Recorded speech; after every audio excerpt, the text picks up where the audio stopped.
Kisah dua belia yang mencipta sejarah tersendiri. Daripada kira-kira 4,800 lulusan Diploma Politeknik Republik RP, Faik Faran dan Nasiruddin Muhammad Rafiq mencuri perhatian. Ini selepas kedua-dua sepupu ini dinobatkan sebagai valedictorian kursus masing-masing. Wartawan Akil Izzat mencungkil kisah kejayaan dua orang belia ini. Bukan sekadar berkongsi darah tetapi juga kejayaan. Dua sepupu ini kini berdiri sebagai valedictorian kursus masing-masing di Politeknik Republik, satu pencapaian yang membanggakan. Jika anda bertanya saya 3 tahun yang lalu, jika saya dapat menjangkakan momen ini akan berlaku, sudah tentu sekali saya menjawab tidak.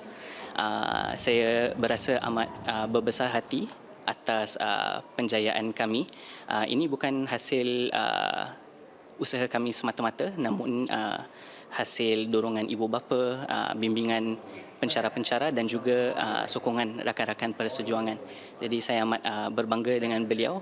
Saya rasa gembira untuk dia dan ini menunjukkan bahawa kita masyarakat Melayu juga boleh berhadapan dan majulah sebagai satu masyarakat.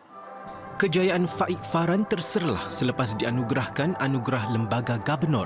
Anugerah itu diberikan kepada graduan paling cemerlang dari segi akademik, mencapai standard tertinggi serta menghayati nilai dan prinsip diketengahkan RP.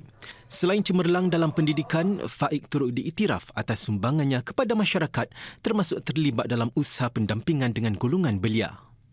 Faik merancang untuk melanjutkan pendidikan di United Kingdom.